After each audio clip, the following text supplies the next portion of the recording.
നമുക്ക് പ്രാർത്ഥിക്കാം. രേഖകളുള്ളവരൊക്കെ രേഖകൾ കയ്യിലെടുക്കുക. കർത്താവിൻ്റെ ഉന്നതമായ നാമത്തിന് സ്തോത്രം ചെയ്യുന്നു. കർത്താവിൻ്റെ വിശുദ്ധ പൗരോഹിത്യത്തെ മഹത്വപ്പെടുത്തണമേ. കർത്താവ് സഭയിലുള്ള സാന്നിധ്യം ദൃഢമാക്കണം. 39 വർഷം ഞാൻ അർപ്പിച്ച കൃപാന്റെ യോഗ്യതയാണ്. കൃപാസ്ഥാനത്താലെ ജീവനോടെ പ്രത്യക്ഷപ്പെട്ട പരിശുദ്ധ അമ്മയുടെ മാധ്യസ്ഥത്തിലെ ഇന്നത്തെ യാത്രകളെ ആശീർവദിക്കുന്നു. കർത്താവ് രോഗികളെ ആശീർവദിക്കുന്നു.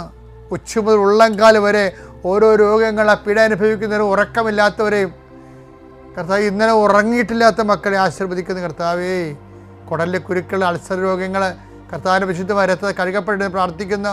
ഹൃദയത്തിൻ്റെ ബ്ലോക്കുകൾ ഓപ്പറേഷൻ നിശ്ചയിച്ചിരിക്കുന്നവരെ, സ്കാനിങ് റിപ്പോർട്ടിന് വേണ്ടി സ്കാൻ ചെയ്യാൻ പറഞ്ഞിരിക്കുന്നവർ, എക്സ്റേ എടുക്കാൻ പറഞ്ഞിരിക്കുന്നവർ, അവരെല്ലാം സങ്കടപ്പെടുന്നവർ എല്ലാ മക്കളെയും അങ്ങേക്ക് ഞാൻ ഏൽപ്പിച്ച് പ്രാർത്ഥിക്കുന്നു. കർത്താവെ, വിവാഹം ഒത്തുവരാത്തവർ, കർത്താവെ, ഇതുവരെക്കും അഡ്മിഷൻ കിട്ടാത്തവരെ, ഇതുവരെക്കും അഡ്മിഷന് ആവശ്യമായ പണം കിട്ടാത്തവരെ, ഓരോരോ വിഷയങ്ങളിൽ വല്ലാത്ത വേദന അനുഭവിക്കുന്നവരെ കർത്താവിൻ്റെ തിരുസന്നിധിയെ സംബന്ധിച്ച് പ്രാർത്ഥിക്കുന്നു. കൂടെ അപേക്ഷ സംഭവിക്കുകയും വർഷങ്ങളായിട്ട് മക്കളില്ലാതിരിക്കുകയും ചെയ്യുന്നവരെ, ഞങ്ങൾക്ക് ഈ ജന്മത്തിൽ മക്കളുണ്ടാകുമോ ഇല്ലയോ എന്ന് ഓർത്തിട്ട് വേദനപ്പെടുകയും ഇനി എന്തിനാണ് ജീവിച്ചിട്ടുള്ളത് വിചാരിച്ചത്, ഈ മക്കളില്ല എന്നുള്ള വിചാരത്തിൽ ജീവിതം മൊത്തം പോയെന്ന് പറഞ്ഞാൽ മൗഢ്യമായിരിക്കുന്ന വിഡ്ഢികളുടെ സഹോദരിയിരിക്കുന്നവരെ കർത്താവെ, അവരെ ഞങ്ങൾ സ്പർശിക്കണം പ്രാർത്ഥിക്കുന്നു.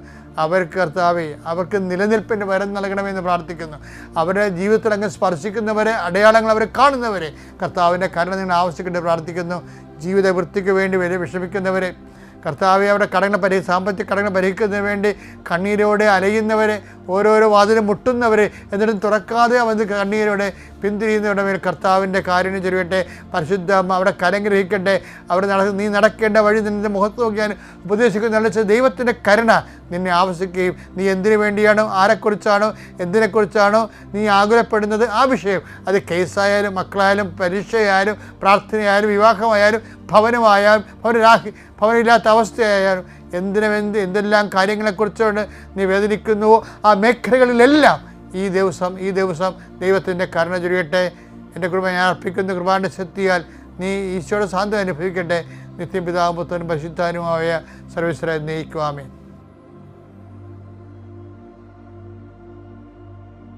നമ്മൾ ഇന്നലെ കണ്ടതിൻ്റെ തീഷ്ണതയുടെ ബാക്കി ഇന്നലേക്ക് ഇപ്പം എപ്പോഴും ലിങ്കിങ് ഉണ്ടാകും കേട്ടോ. ഇപ്പം ഇന്നലെ എന്താ കണ്ടതെന്ന് വെച്ച് കഴിഞ്ഞാൽ മത്തായി ശ്ലീഹായുടെ സുവിശേഷം 13-ാം അധ്യായം 27-ാം വാക്യം, യജമാനനെ നീ വയലിൽ നല്ല വിത്തല്ലേ വിതച്ചത്, പിന്നെ കളകൾ ഉണ്ടായത് എവിടെ നിന്ന്? ഞങ്ങളത് പറിച്ച് കളയട്ടെ നോക്കുമ്പോൾ പറയും, നിങ്ങൾ കളയണ്ട, നിൽക്കട്ടെ, യുഗാന്ത്യമാകുമ്പോൾ ഞാനത് എൻ്റെ രീതി ചെയ്തോളാമെന്ന് പറയും. ഓക്കെ, അപ്പം ഇതെന്ന് വെച്ച് കഴിഞ്ഞാൽ അതിൻ്റെ ഉള്ളിൽ വിശ്വാസത്തിൻ്റെ കൂടെ അവിശ്വാസത്തിൻ്റെ കളകളുണ്ടാകും. നമ്മുടെ ഉള്ളിലും ഉണ്ടാകും, പുറത്ത് സമൂഹത്തിലും ഉണ്ടാകും. എന്നിട്ട് വിശ്വാസത്തിൻ്റെ പക്ഷം ചേർന്ന് നിൽക്കുന്നതിന് പരീക്ഷണങ്ങളുണ്ടാകും. ചിലർ പരീക്ഷണത്തിൽ അങ്ങ് അകപ്പെട്ടു പോകും. ചിലർക്ക് പരീക്ഷണങ്ങളെ വിജയിക്കാൻ വേണ്ടി അവൻ വിശ്വാസത്തിൽ ഉറച്ചു നിൽക്കുന്ന കാരണം അവന് സത്യസന്ധതയ്ക്ക് ദൈവം അവൻ്റെ കഴിവിൽ കൂടിയ പരീക്ഷണം കൊടുക്കത്തില്ല. അത് ദൈവം ചെയ്യുന്ന ഒരു ആനുകൂല്യമാണ്. 1 കൊരിന്ത്യർ 10:13 നിങ്ങളുടെ ശക്തിക്ക്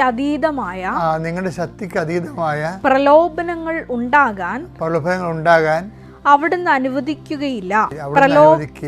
പ്രലോഭനങ്ങൾ ഉണ്ടാകുമ്പോൾ അവയെ അതിജീവിക്കാൻ വേണ്ട ശക്തി അവിടുന്ന് നിങ്ങൾക്ക് നൽകും. ആർക്കാണ് നൽകണത്? വിശ്വാസികൾക്കാണ് നൽകണത്. വിശ്വാസികൾക്ക് ദൈവം അവരുടെ ശക്തിക്ക് അതീതമായ പ്രലോഭനം കൊടുക്കത്തില്ല, ഉണ്ടായാൽ തന്നെ അതിനെ അതിജീവിക്കാനുള്ള ശക്തി കൊടുക്കുകയും ചെയ്യും. ഇങ്ങനെയാണ് ഈ പതിരും കതിരും തമ്മിൽ വേർതിരിക്കണത്. ഇപ്പം ചില ആൾക്കാർ കളകളെന്ന് പറയുന്ന ആ മത്തായി 13:27 കക്ഷികൾക്ക് അവർ പ്രലോഭനങ്ങളെ താങ്ങാതെ അവർ വീണുപോകും. വെളിപാട് 3:8 നിന്റെ ശക്തി പരിമിതമാണ്, എങ്കിലും നീ എൻ്റെ വചനം കേട്ടു. ഈ നിന്റെ ശക്തി പരിമിതമാകുന്നു എന്ന് പറഞ്ഞതിൻ്റെ സ്ഥലത്ത് വെച്ചാണ് ഈ 1 കൊരിന്ത്യർ 10:13 ചേർത്ത് വെക്കേണ്ടത്. എന്താണ്? നിൻ്റെ ശക്തി പരിമിതമാണ്. എന്തിനാണ് ഇപ്പോൾ ശക്തി പരിമിതമായിരിക്കുന്നത്? പ്രലോഭനങ്ങളെ ചേർക്കുന്നതിന് വേണ്ടി. അപ്പോൾ ദൈവം ഒരു ആനുകൂല്യം കൊടുക്കും. എന്താണ് അവർ കൊടുക്കുന്നത്? പ്രലോഭനങ്ങൾ ഉണ്ടാകുമ്പോൾ അവയെ അതിജീവിക്കാൻ വേണ്ട ശക്തി അവിടുന്ന് നിങ്ങൾക്ക് നൽകും. ഇവിടെ വെച്ച് ഇതിനെ അതിജീവിക്കാനുള്ള ശക്തി പരിമിതമായത് കൊണ്ടാണ് ഈ ശക്തി നൽകണത്. അപ്പോൾ ഈ ശക്തിയാണ് ദൈവത്തെ തള്ളിപ്പറയുന്ന ആൾക്കാർക്ക് അവരുടെ ആളുടെ കുഴപ്പങ്ങൾ കൊണ്ട് അനുഭവവേദ്യമാകാതെ വരണത്. ഇവിടെ വെച്ചാണ് പതിരും കതിരും ഒക്കെ തിരിയണത് ഇങ്ങനെയാണ്. അതുകൊണ്ട് നീ ഉറച്ചു നിൽക്കണമെന്ന് പറയും. ഈ ഉറച്ചു നിൽക്കുന്നത് എന്തുകൊണ്ടായിരിക്കും? തീഷ്ണത കൊണ്ടായിരിക്കും, അല്ലേ? തീഷ്ണത കൊണ്ടും അതീവ തീഷ്ണത കൊണ്ടുമാണ് ഉറച്ചു നിൽക്കുന്നവർ. അപ്പം അതുകൊണ്ട് ഏലിയായാണ് തീഷ്ണതയുടെ വലിയ ആൾ. ആരെല്ലാം വീണു പോയാലും വീഴ്ത്തിയാലും വീഴാതെ നിൽക്കുന്ന ഒരാളാണ് ഏലിയ. ഏലിയാവിനോട് ദൈവം ചോദിക്കുന്ന ചോദ്യം എന്താണ്? നീ ഇവിടെ എന്ത് ചെയ്യുന്നു? എന്ത് ചെയ്യണം എന്നുള്ളത് ദൈവത്തിന് അറിയാം. എങ്കിലും ഏലിയാവിൻ്റെ വായിന്നത് കേൾക്കുന്നതിന് വേണ്ടിയാണ് പിന്നെയും ചോദിക്കുന്നത്. അങ്ങനെ 2 പ്രാവശ്യം ചോദിക്കുന്നുണ്ട്. 1 രാജാക്കന്മാരിലെ 19:9 19:13 ദൈവം ഒരേ ചോദ്യം ചോദിക്കുന്നുണ്ട്. 1 രാജാക്കന്മാർ 19:9. അവൻ അവിടെ ഒരു ഗുഹയിൽ വസിച്ചു. ഏലിയ അവിടെ ഒരു ഗുഹയിൽ വസിച്ചു. അവിടെ വെച്ച് കർത്താവിന്റെ സ്വരം അവൻ ശ്രവിച്ചു. ഏലിയ, നീ ഇവിടെ എന്ത് ചെയ്യുന്നു? അപ്പോൾ ഏലിയ പറയും, എന്താണ് സംഭവിച്ചതെന്ന് പറയും. എന്താണ് ചുറ്റുമുള്ളവർ ഇസ്രായേൽ ജനം ഉടമ്പടിയിൽ അവിശ്വസ്തത കാണിച്ചു. നമ്മുടെ പ്രവാചകന്മാരെ ജെസബേൽ വധിച്ചു.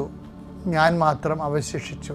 ഈ ഞാൻ മാത്രം അവശേഷിച്ചു എന്ന് 2 പ്രാവശ്യം ഏലിയ പറയുന്നുണ്ട്. 1 രാജാക്കന്മാർ 19:14 വായിച്ചേ. അവൻ പ്രതിവചിച്ചു.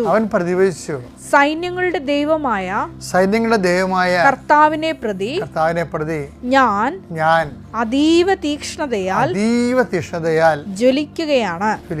ഇസ്രായേൽ ജനം അവിടുത്തെ ഉടമ്പടി ലംഘിച്ചു. അതാണ് നമ്മുടെ നല്ല കാര്യങ്ങൾക്കെല്ലാം കൂടെ നിന്ന ചില ആൾക്കാരും നമുക്കൊരു മോശം ടൈം വരുമ്പോൾ അവരങ്ങനെ എന്താ ഞാൻ അങ്ങോട്ട് നിങ്ങട്ടെ എന്ന് ചോദിക്കത്തില്ലേ? അതുപോലെ ഓരോരുത്തരും പോകുന്നുണ്ട്. അതാണ് ഇത്രയും തീഷ്ണമായിട്ട് ഏലിയ പറയണത്. നീ ഇവിടെ എന്ത് ചെയ്യണമെന്ന് ചോദിക്കുമ്പോൾ പറയും, ഞാൻ എൻ്റെ ദൈവമായ കർത്താവിനെ കുറിച്ചുള്ള തീഷ്ണതയായി ജ്വലിക്കുകയാണ്. ഇസ്രായേൽ ജനം അങ്ങനെ ഉടമ്പടി ബ്രേക്ക് ചെയ്തു. വിശ്വസ്ത കാണും. പിന്നെ എന്താ പറയണത്? അവർ അങ്ങയുടെ ബലിപീഠങ്ങൾ തകർത്തു. അങ്ങയുടെ അവര് കുർബാന മുടക്കത്തില്ലേ? അതാണ് ഈ സംഭവം. നമുക്ക് എന്തെങ്കിലും നക്കാപ്പിച്ച് നമ്മൾ ചോദിച്ച കാര്യം ദൈവം തന്നില്ല എന്നുണ്ടെങ്കിൽ അപ്പം നമ്മളൊന്ന് കുർബാന മുടക്കത്തില്ലേ? അപ്പം ഒരുത്തൻ കുർബാന മുടക്കണ കാണുമ്പോൾ കൂടെ നിൽക്കണവനും മുടക്കും. ഒരുത്തൻ കുർബാന മുടക്കണ കാണുമ്പോൾ കൂടെ നിൽക്കണവനും മുടക്കും. അവർ തങ്ങളുടെ ബലിപീഠങ്ങൾ തകർത്തു. അങ്ങയുടെ പ്രവാചകന്മാരെ വാളിനിരയാക്കുകയും ചെയ്തു. നമ്മുടെ അച്ഛന്മാരെയൊക്കെ പള്ളിയിൽ വീട്ടിലിരുന്നുകൊണ്ട് എപ്പോഴും പള്ളി കമ്മിറ്റിയിലും മറ്റു സംഘടനകളൊക്കെ പ്രവർത്തിക്കുന്നവർ അവരുടെ കുഞ്ഞുമക്കളെ കേൾക്കുകയും പള്ളിയിൽ അച്ഛന്മാരെ കുറിച്ചൊക്കെ തോന്നിവാസങ്ങൾ പറയുകയില്ലേ? അവർ തങ്ങളുടെ പ്രവാചകന്മാരെ, ചില അച്ഛന്മാരായാലും ശരി ആരായാലും ശരി, അവർക്ക് മാനുഷികമായിട്ട് ബലഹീനതയൊക്കെ ഉണ്ടാകാം. പക്ഷേ അതേസമയം തന്നെ സ്ഥിരമായിട്ട് അച്ഛന്മാരെ വിമർശിക്കുന്നവരുടെ കുടുംബങ്ങളിൽ നിന്ന് കൊടിയ നിരീശ്വരന്മാരുണ്ടാകും. നിങ്ങളുടെ മക്കളുടെ ഹൃദയത്തിൽ നിന്ന് പ്രഭു അങ്ങനെ നല്ല വിത്തല്ലേ വിതച്ചത്, കടകൾ എങ്ങനെ ഉണ്ടായി? ഇപ്പം ദൈവം വിതക്കുമ്പോൾ വീട്ടിലുള്ളവർ തന്നെ അത് എടുത്ത് മാറ്റും. ഇപ്പം കാറ്റഗിസത്തിൻ്റെ ദിവസങ്ങളിൽ കല്യാണത്തിന് മക്കളെയും പിടിച്ചുകൊണ്ട് പോകുന്ന അമ്മമാരില്ലേ? അപ്പോൾ അമ്മമാരുടെ മുമ്പിൽ പിള്ളേർക്ക് മനസ്സാകും കാറ്റഗിസത്തിൽ വലിയ കാര്യമൊന്നുമില്ല, അമ്മയല്ലേ ദൈവം അവരുടെ. അപ്പോൾ അതുകൊണ്ട് അമ്മമാർ തന്നെ ഇപ്പം നിങ്ങളെ മക്കൾ കഞ്ചാവാണ്, മക്കളെ പോലീസ് പിടിച്ചു, അവനൊന്നും ചെയ്തില്ല വെച്ചാൽ എന്നൊക്കെ നിലയം പിടിച്ച് വരികയല്ലേ? അപ്പോഴേ ഞാൻ അവരോട് ചോദിക്കും, നിങ്ങൾ നല്ല കാലത്ത് ഈ കുഞ്ഞുങ്ങൾക്ക് ദൈവപേടി കൊടുക്കാതെ അടിയന്തരത്തിന് അനിയത്തിൻ്റെ കല്യാണം മനസ്സമ്മതം എന്നൊക്കെ പറഞ്ഞുകൊണ്ട് കാറ്റഗിസം മുടക്കി ഇതിനൊക്കെ വലിച്ചുകൊണ്ട് പോകണില്ലേ? അതിപ്പോൾ എന്ത് ചെയ്യും? ഇപ്പം അന്ന് അവരുടെ ഉള്ളിൽ നിന്ന് ദൈവം നിങ്ങളെ എടുത്ത് കളഞ്ഞു. അത് ശത്രു ചെയ്ത പണിയാണെന്ന് കളകൾ വിതച്ചു. അതിനേക്കാൾ പ്രധാനപ്പെട്ടാണ് മനസ്സമ്മതം എന്ന് പറഞ്ഞുകൊണ്ട് വിളിച്ചുകൊണ്ട് പോകും. അപ്പം നമുക്കറിയത്തില്ല, പിന്നീട് ഇത് തിരിച്ചു വരും എല്ലാം കൂടി. അപ്പം നമ്മൾ താങ്ങത്തില്ല, ജയിലിൽ പോയി കാണേണ്ടി വരും. അതാണ് പ്രശ്നം. ആരെയും കുറ്റം പറഞ്ഞിട്ട് കാര്യമില്ല. അപ്പം അതുപോലെ തന്നെ എപ്പോഴും സന്ദേഹമാണ്.